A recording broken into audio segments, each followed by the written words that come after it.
On the burning question this evening, still waiting for more details to come in on why a CISF Jawan opened fire in Kolkata a little after 6:30 p.m. at the Indian Museum.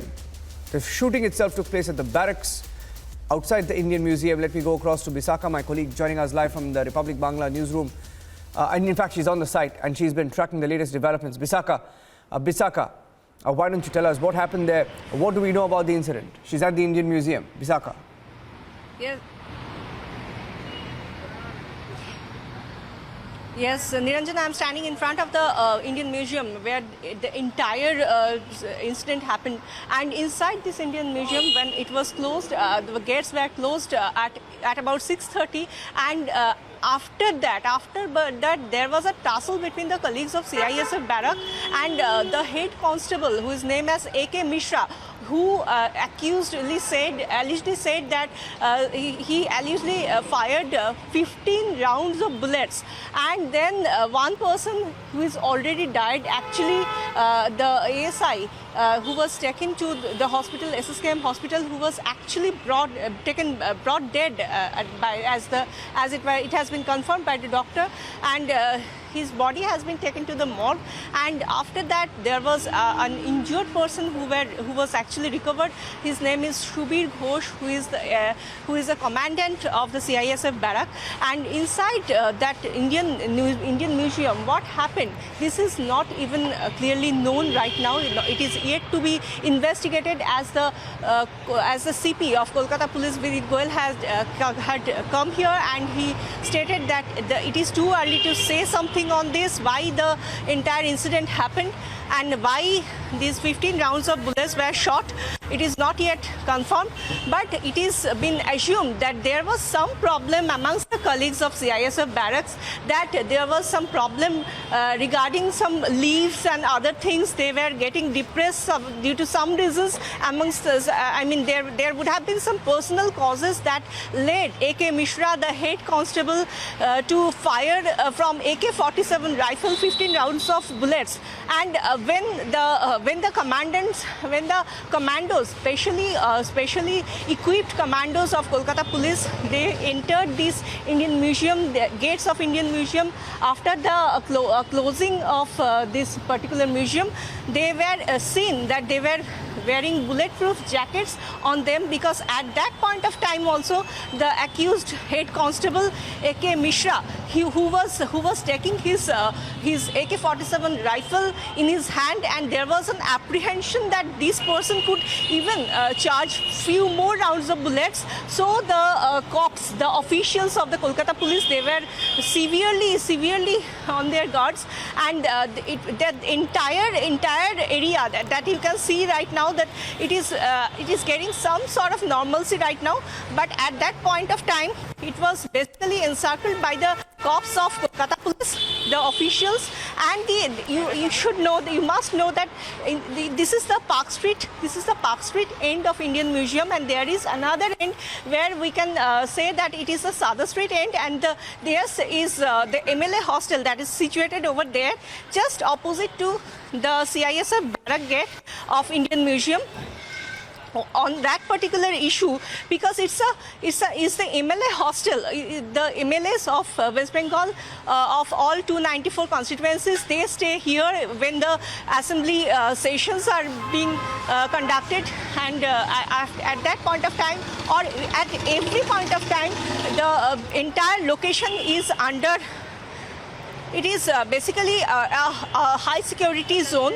So the police didn't take any chance to say that they were fully equipped, and so we have never witnessed such a commando operation, or commandos who are actually dressed in bulletproof jackets. They are entering Indian Museum. It was really weird, and because 15 rounds of bullets that were shot, as the CP Vinit Goyal has claimed, he has officially said that there was 15 rounds of bullets that were shot, and entirely the persons who reside there, who were going and passing through this location, they were saying that they were actually terrified by the sounds of bullets. And even after the incident, even after the person A.K. Mishra, the accused person who is the head constable who fired 15 rounds of bullets, who actually killed the person who was brought dead to SSKM hospital. His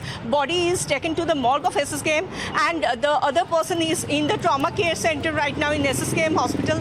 So after the entire operation of the commandos, when they entered, they found that inside the CISF barrack of the Indian Museum, they were the accused person was hiding himself under a tree. He had the AK-47 rifle still in his hand, and then he was actually said by the cops that he will not be harmed if he surrenders. And after that, we all know that the recent development is that he has surrendered himself, and he finally the cops managed to ensure that if he hands over the AK-47 rifle, he will not be harmed. He will be arrested only. He will not be harmed. There would be no other charges. So he was somehow pacified with the message of the cops, and finally he surrendered.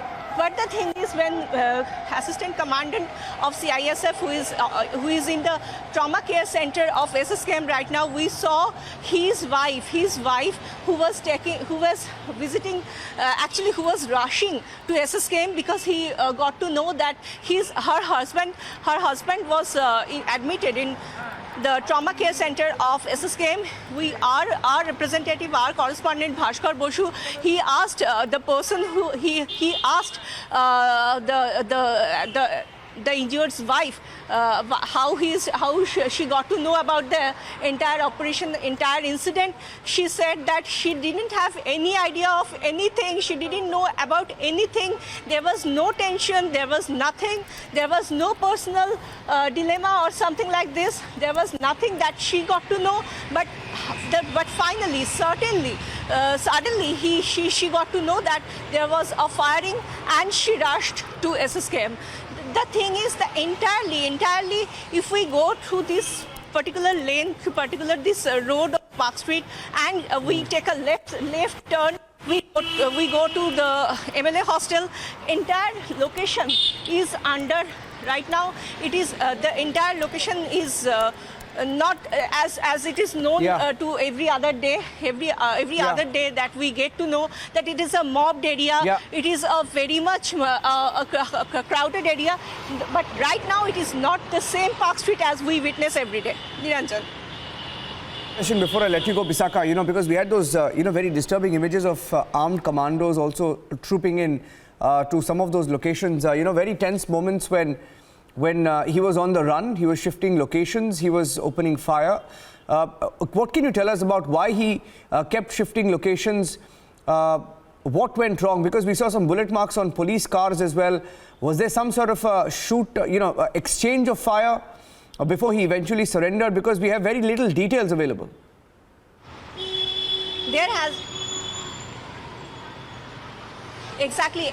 That is why I said that Vineet Goyal, the CP of Kolkata Police, he has said in front of Republic Bangla camera that we are not in a position to say something on this, whether this person was depressed, whether he has any psychological problem, or whatever the reason may be behind this particular incident, why this firing took place. Nobody knows. And the persons when the higher officials are coming to SSKM hospital to see the deceased person or to meet the deceased keens or to meet the families of the injured person, they are not in a position to say something. What they are saying is it is too early to comment on this particular incident. They are not trying to. They are actually trying not to say anything on this, because they are right now they are just saying that the investigation is on its way, so we have to have patience, we have to have restraint. That is what they are saying, quote unquote. That is what their claim is. But the thing is, when you can see whatever you said, that the bullet marks are there on the police vehicles, on the different vehicles, and there is a chance of cross-firing that was initially being said, and there was a hunch that there could be some cross-firing also, but it is not yet confirmed that there was a cross-firing. And behind the particular reason why this person was firing, why this person was actually having a fire of 15 bullets, why he did this, why he did this massive occurrence. And when he got to know that he has no other place to go, he can't escape the reality, he will be arrested at any point of time, then only he was hiding himself under a particular tree. As we get to know that he was hiding himself under a particular tree, that is, the tree is adjacent to the CISF barrack of Indian Museum, and under the particular tree he was noticed by the cops, who were actually inside the Indian Museum wearing the bullet-proof jackets. As I said, that it is never before seen. It was not at all seen in Kolkata in recent times, that the cops are doing some operations. The commando special forces are getting into operation to enter Indian Museum or something like this. This is a traditional building. This is a historical place, and inside this particular traditional building, a heritage building, commandos are getting in with bulletproof jackets on. It is a never before seen picture that we witnessed today. And after that, the thing is, when they saw the person who was hiding himself under a tree, he still had the AK-47 rifle in his hand. He could fire again. That was the reason why they were putting the bulletproof jackets on them. So the cops, there was CP Vinit Goel, who himself entered Indian Museum and the CISF barrack and went to the adjacent area. There was ADG Law and Order and some other officials of the Kolkata police, and the cops were there. They conveyed the message that the person will not be harmed if he surrenders. And finally he was convinced by the cops, by the officials, and he surrendered himself, leaving the AK-47 rifle behind. So the thing is, the fact is that there was a firing, but if there was a cross-firing, if there was some encounter, if the person who died, how they died, they died of the cross-firing or through the yes. bullets that were shot by the AC, AK Mishra. It is not yet known, Niranjan. Thank you for that very detailed report, Bisakha.